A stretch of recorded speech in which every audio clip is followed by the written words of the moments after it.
नमस्कार दोस्तों। अब मोदी सरकार ही नहीं, मोदी के सबसे बड़े सेनापति पर भी हमला होने लगा है। अब सरेआम टिप्पणी होने लगी है प्रधानमंत्री के कार्यों पर। अब सरेआम चर्चा होने लगी है उस झूठ पर। अब सरेआम चर्चा होने लगी है धार्मिक स्थानों से चोरी पर। और लगातार हो रहे अन्याय पर, और उस अन्याय पर लड़ने के लिए राहुल गांधी तो खड़े ही थे, उनकी बहन भी बोल रही हैं और बोल रहा है पूरा इंडिया गठबंधन। जी हां, इंडिया जब बोलता है तो मोदी सरकार हिलती है। वही हो रहा है।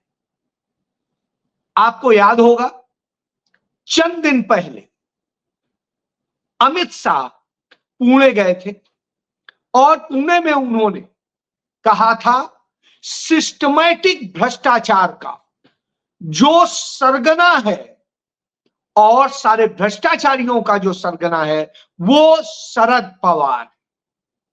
वो ये कह तो आए थे, वह भूल गए कि सरकार चाहे राज्य में हो चाहे केंद्र में हो, दोनों जगह भारतीय जनता पार्टी की। ED, CBI, income tax, police, DRI, revenue intelligence या जो भी है वो सब नरेंद्र मोदी के अंडर में है, उनकी डबल इंजन की सरकार के अंडर में है। तो फिर शरद पवार को गिरफ्तार क्यों नहीं किया जाता है? और जिन अजीत पवार पर वो आरोप लगाते थे, खुद प्रधानमंत्री नरेंद्र मोदी लगाते थे कि उन्होंने 70,000 करोड़ रुपए का घोटाला किया, जिन पर आरोप लगाते थे देवेंद्र फडणवीस कहते थे अजीत दादा चक्की पीसिंग जेल जाएंगे सरकार आते, वो सब मौन क्यों है? लेकिन वो बूढ़ा बब्बर शेर मौन नहीं है। आज वो एक किताब के विमोचन के एक कार्यक्रम में गए थे और वहां पर पहुंचकर शरद पवार ने कहा कि जिस शख्स को अदालत ने तड़ीपार किया था, 1 साल तड़ीपार रहा था, जिसके खिलाफ तमाम सबूत अदालतों में पेश किए गए, आज वो गृह मंत्री जैसे महत्वपूर्ण मंत्रिमंडल के पद पर बैठा है। और जब ऐसे लोग बैठे हो तो किस उसकी उम्मीद करेंगे आप?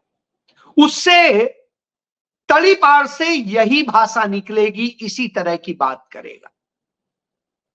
यदि हिम्मत है तो कर ले गिरफ्तार, बता दे मैंने क्या भ्रष्टाचार किया है। आवाज जवाब किसी के पास नहीं है, कहीं से कोई जवाब नहीं आ रहा। लेकिन यह गूंज रहा है महाराष्ट्र में, क्योंकि आने वाले वक्त में महाराष्ट्र में विधानसभा चुनाव है, हरियाणा में चुनाव है, और चुनाव है झारखंड में, और चुनाव है जम्मू कश्मीर में। इन 4 राज्यों में चुनाव, और चारों राज्यों में अब जनता सवाल कर रही है, नेता आक्रामक है। चाहे झारखंड में हो, झारखंड में कमोवेश इसी तरह से शिबू सोरेन जो वहां के शेर हुआ करते थे, उनके बेटे हेमंत सोरेन कर रहे हैं और वो सवाल उठा रहे हैं कि सरकार ने गिरफ्तार करके मेरा क्या किया। 5 महीने जेल में रखा, बगैर अपराध के रखा, झूठे आरोप लगाए और अदालत में एक चीज नहीं दिखा सके। यही बात मैंने विधानसभा में कही थी। और वो कह रहे हैं कि किस तरह डरपोक है प्रधानमंत्री और गृह मंत्री जो ऐसी हरकतें करते हैं। उधर जम्मू कश्मीर की बात करें तो वहां पर चाहे पीडीपी हो चाहे नेशनल कॉन्फ्रेंस हो, दोनों के नेता लगातार सवाल कर रहे हैं कि नरेंद्र मोदी को तिवारा सत्ता में आए 50 दिन नहीं हुए, और 50 दिन नहीं हुए और 14 आतंकी हमले हो चुके हैं। 14 आतंकी हमले उसी जम्मू कश्मीर। 1.5 दर्जन के करीब सैनिक मारे जा चुके हैं, शहीद हो गए हमारे सैनिक अग्निवीर, और 1.5 दर्जन से अधिक मर चुके हैं वहां के नागरिक। 2 दर्जन के करीब सैनिक घायल हैं। यह हो रहा है, इस तरह से बनाया है, इसे कहते हैं कि हमने जम्मू कश्मीर को न जाने क्या बना दिया है। उन्होंने जम्मू कश्मीर का हक भी छीना और शांति भी छीनी है। इतने हमले कभी नहीं हुए थे, इस तरह घटनाएं कभी नहीं होती थी, हो रही हैं, और सरकार डरी हुई बैठी है। उधर लद्दाख में कब्जा किया जा रहा है चीन द्वारा, निर्माण किए जा रहे हैं, कोई आवाज नहीं निकल रही है। इतना कायर है क्या प्रधानमंत्री? सोचिए आप, ये सवाल ये उठ रहे हैं क्षेत्रों से, उन्हीं क्षेत्रों से जहां पर सारी सच्चाई सबको पता है। और उसके बाद हरियाणा में अमित शाह जाते हैं, वहां पर भूपेंद्र सिंह हुड्डा से लेके सब पर कमेंट करते हैं। पिछले 10 साल से न सिर्फ केंद्र में, राज्य में भी भारतीय जनता पार्टी की सरकार, डबल इंजन सरकार के बाद में यदि इतने ही सबूत थे तो आज चुनौती देती है कांग्रेस कि गिरफ्तार कर लेते तुम भूपेंद्र सिंह हुड्डा को, गिरफ्तार कर लेते प्रियंका गांधी को, रॉबर्ट वाड्रा को, या कांग्रेस के किसी और बड़े नेता। आपने छोटे छोटे से वो मोहरे पकड़े हैं और उनके आधार पर आप झूठ बनाना चाहते हो, झूठे बयानों के जरिए लोगों को फंसाना चाहते हो। जैसे पी चिदंबरम को आपने एक झूठे बयान पे, एक कन्विक्टेड महिला के, उसके आधार पर, जो अपनी ही बेटी की हत्यारी थी, उसके बयान बना करके आपने जेल में कस्टडी में लिए गए बयान को एक आधार बना करके आपने गिरफ्तार किया था, जेल में रखा था। कोई सबूत नहीं आज तक दे सके। तो यह बताता है राहुल गांधी को बदनाम करते रहे, एक सबूत नहीं दे सके, तो चुनौती दी जा रही, क्योंकि सोहराबुद्दीन के फर्जी इनकाउंटर मामले में आरोपी थे अमित शाह। नरेंद्र मोदी पर यह था कि उनके इशारे पर यह सब खेल हो रहे थे, दंगे फसाद और न जाने क्या क्या। गुजरात की वसूली से लेके सब कुछ रैकेट चल रहा था। कौन चला रहा था, किस पर आरोप था? अदालत में पेश था, सुप्रीम कोर्ट ने तड़ी पार किया था, किसी और ने नहीं। सत्ता बदली, निजाम बदला, तो सीबीआई सहित सारे लोगों ने जाके सरेंडर कर दिया और सुप्रीम कोर्ट ने छोड़ दिया। नहीं तो यदि सबूत जो थे वो पेश हो जाते, सबूत सामने थे, तब बच के दिखाते तो जाना जाता।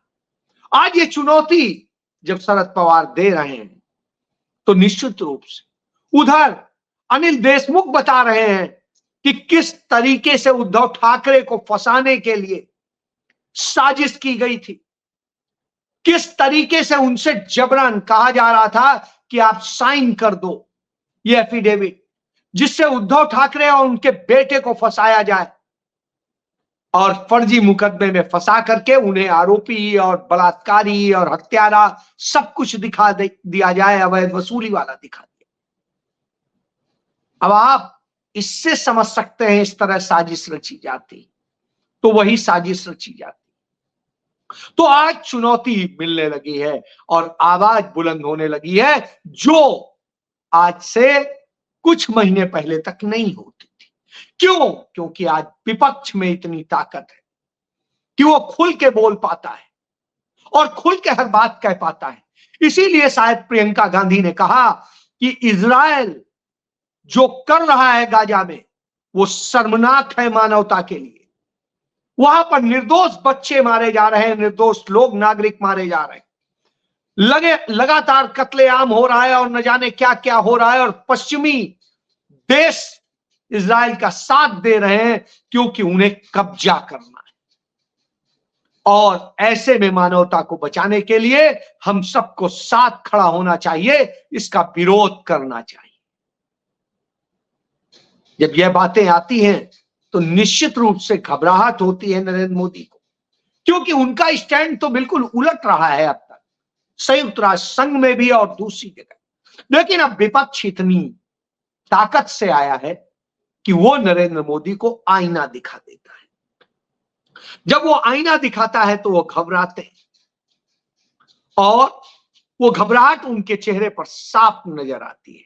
इधर राहुल गांधी जननायक बन के जो कर रहे हैं उससे माहौल और बदल रहा है। तो आज नीति आयोग की बैठक थी, बजट पेश होने के बाद में पहली बैठक थी, इस सरकार की पहली बैठक थी। तमाम मुख्यमंत्रियों के सामने जो विजन प्रस्तुत किया गया था कि 2047 में विकसित भारत, कितने लोग जिंदा रह जाएंगे, 2047 तक जीवित रहने के लिए व्यक्ति को चाहिए कि वो स्वस्थ रहे, व्यक्ति को उसका पौष्टिक आहार मिलता रहे, और उसे काम धंधा जो भी कुछ है करने का अवसर मिलता रहे, कर्ज और दूसरी चीजों से बचा रहे। यह नहीं हो रहा है। आज स्थिति है, कथा पढ़ते पढ़ते इंदौर में एक कथावाचक पढ़ते पढ़ते मर जाते हैं। क्यों? क्योंकि जो टीके लगे हैं वो टीके पता नहीं कब किसकी जान ले लेंगे, आपको आइडिया ही नहीं। हृदयघात, मानसिक विकार और न जाने क्या क्या फैल रहा है, वो टीके नरेंद्र मोदी ने लगवाए। और उसके बाद महंगाई, बेरोजगारी, तमाम तरह की दूसरी समस्याएं, असमानताएं इतनी खड़ी हैं कि तमाम लोग अपने जीवन को खत्म कर रहे हैं। इधर आतंकी मार रहे हैं, उधर लोग अपना जीवन खत्म कर रहे हैं। रोज स्टूडेंट रहा है, दूसरे मर रहे हैं। महाराष्ट्र में तो बाढ़ आ गई है। और जब मरने वाले ऐसे लोग हों तो उन पर बात होनी चाहिए थी, उन पर चर्चा होनी चाहिए थी। लेकिन इस बजट में न किसानों के लिए कुछ है, न स्वास्थ्य के लिए, न जवानों के लिए है। फिर भी प्रधानमंत्री कहते हैं हम युवा सेना बनाना चाहते हैं। चूंकि हमारी सेना युवा नहीं थी इसलिए बड़ी समस्याएं थी। वो भूल गए कि हमारी इसी सेना ने आज तक सारे युद्ध जीते। 1947 से युद्ध शुरू हुए हैं, जो चाहे पाकिस्तान से हो चाहे चीन से हो। एक युद्ध जो कथित तौर पे कहा जाता है कि हम हारे, हालांकि हमने कहीं पर हार नहीं मानी और उन्होंने कहीं पर जीत नहीं मानी। वो घुसे थे और फिर वापस लौट गए। कोई समझौता नहीं हुआ, कोई सरेंडर नहीं हुआ। वो 1962 का। लेकिन हमने चीन को हराया नाथुला में 1967 में। हमने चीन को हराया, हमने उनसे सिक्किम छीन लिया। हमने चीन को हराया और हमने उनसे नेफा छीन के अरुणाचल प्रदेश बना दिया। हमने पाकिस्तान को हराया, बार बार हराया। पाकिस्तान के 2 टुकड़े किए इसी सेना से। हमने इसी सेना से कारगिल जीता था, जिस कारगिल दिवस पर नरेंद्र मोदी यह कह रहे थे कि हमें युवा सेना, हमारे यहां ऑलरेडी युवा सेना है। जो अदर्स हैं वो दूसरे काम करते हैं, सेना में बहुत सारे काम होते हैं। जो शहीद हुए थे कारगिल में वो युवा ही थे, और वीर अब्दुल हमीद से लेकर के आज तक जितने रहे हैं सब युवा थे। आपने उनका सम्मान घटाया, आपने उनका हक छीना है। जहां एक तरफ आप देख लीजिए कि सैनिकों को क्या क्या मिलता था, आप तो सब कुछ लेंगे, लेकिन अग्निवीरों को कुछ नहीं देंगे। अग्निवीर बना करके भविष्य आप छीन रहे हैं, आप उनकी पेंशन छीन रहे हैं, आप उनका स्वास्थ्य छीन रहे हैं, आप उनके हक छीन रहे हैं और उन्हें मरने के लिए मजबूर कर रहे हैं। शायद यही वजह है कि कई अग्निवीर अब तक आत्महत्या कर चुके, कई शहीद हुए। इसलिए आप पर अब सवाल उठने लगे, तमाम राज्यों में उठने लगे। यही वजह है कि नीति आयोग की जब बैठक हुई तो आपके इस जो यूनियन स्टेट्स ऑफ है, राज्यों का संघ है भारत, उसमें किस तरीके से आप गणराज्य की अवधारणा को खत्म कर रहे हैं, इसको लेकर के सवाल खड़े हो गए हैं। क्योंकि आपने सत्ता बचाओ अभियान के तहत सिर्फ बजट पेश किया है, कुर्सी बचाओ बजट, और जब वह बजट हो तो विरोध होता है। और इसीलिए तमाम राज्यों ने, इंडिया अलायंस के तमाम जो राज्य हैं, वहां के मुख्यमंत्रियों ने हिस्सा नहीं लिया नीति आयोग। यह भारत सरकार के लिए शर्म की बात है कि इस देश के तमाम राज्य यदि हिस्सा नहीं ले रहे हैं तो उसके मुंह पर यह तमाचा, प्रधानमंत्री खुद मीटिंग ले रहे और उस मीटिंग में एक ममता बनर्जी गई, उन्होंने बायकॉट नहीं किया, वो गई और मोदी के साथ बैठी। उन्हें जो टाइम बताया गया कि 20 मिनट बोलना है और फिर 5 मिनट पर उनका माइक बंद कर दिया गया। कहा गया इतना ही टाइम है केंद्र सरकार पर। स्वाभाविक सी बात है उनका गुस्सा। वो गई थी यह सोच के कि वो बोलेंगी, लेकिन उन्हें बोलने को नहीं मिला तो उन्हें बाहर आके बोलना पड़ा। वो मीटिंग छोड़ के चली आई और बाहर आकर के बोली कि मुझे जब बोलने नहीं दिया जा रहा है, माइक बंद कर दिया जा रहा है, तो आने का क्या मतलब। तमाम राज्य नहीं आए, मैं आई, लेकिन इसके बावजूद यह हुआ। तो आप इससे समझिए कि नरेंद्र मोदी को ऐसी चुनौती पहले कभी नहीं मिलती थी, पहले कभी इस तरह से नहीं होता था।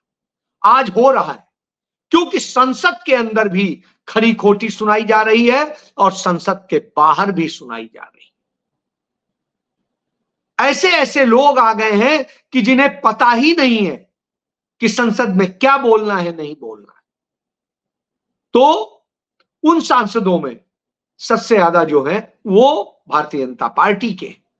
एक कंगना रनौत जीत के आई है, वो सवाल उठाती है कि कल्चर और इस पर ये कुछ काम नहीं हुआ वहां,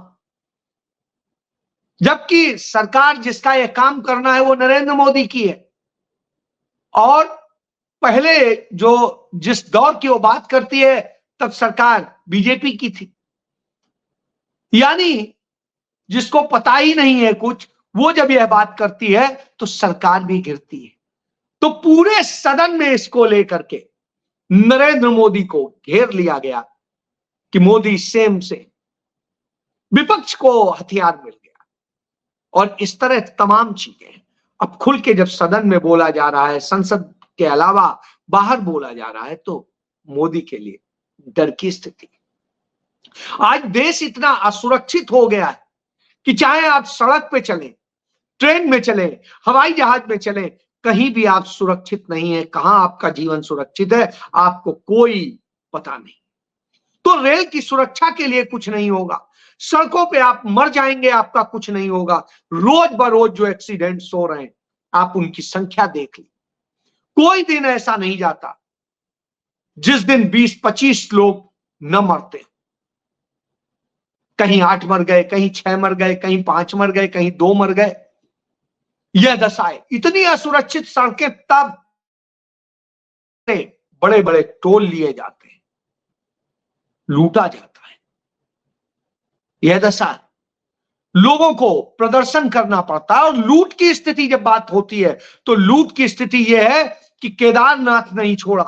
इसको लेकर शंकराचार्य जी ने कहा था कि 228 किलो केदारनाथ जी का सोना गायब है।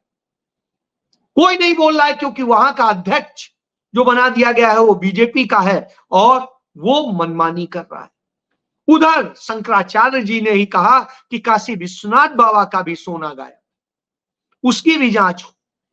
और ये दोनों चीजें तो उत्तराखंड कांग्रेस ने तो केदारनाथ बचाओ यात्रा शुरू कर दी है और वहां की कांग्रेस लीडरशिप और कार्यकर्ता पदयात्रा कर रहे हैं केदारनाथ बचाओ। केदारनाथ को बचाने के लिए हो रहा है। उधर नरेंद्र मोदी सरकार ने सारे विपक्ष की मदद लेकर के महिला सशक्तिकरण बिल पास किया था, जिसमें महिलाओं को 33% आरक्षण देने की बात कही गई थी। इस आधार पर महिलाओं से वोट लिए गए, लेकिन वायदा नहीं पूरा। तो इसको लेकर के 29 तारीख से महिला कांग्रेस देशव्यापी आंदोलन शुरू करने जा रहा है। अब मोदी के लिए यह स्थिति हो गई है कि वो डर रहे हैं, क्योंकि कांग्रेस अब वो कांग्रेस नहीं रह गई है जो बैठी रहती थी। अब कांग्रेस आक्रामक है, लड़ रही है, क्योंकि उसका नेता राहुल गांधी है, मल्लिकार्जुन खड़गे हैं। तो अब इसलिए भारतीय जनता पार्टी के नेता बैकफुट पर हैं, डरे हुए हैं, और डरे हुए खुद प्रधानमंत्री हैं, गृह मंत्री हैं। यही वजह है कि वो संसद के सत्र तक में नहीं जा रहे। यह बताता है कि कितना डर गए।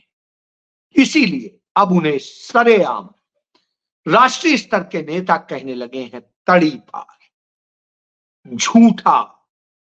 अब आप सोचिए, प्रधानमंत्री को झूठा कहा जा रहा हो, गृह मंत्री को तड़ी पार कहा जा रहा हो सार्वजनिक तौर पे, तो इसका संदेश दुनिया में क्या जाएगा। जय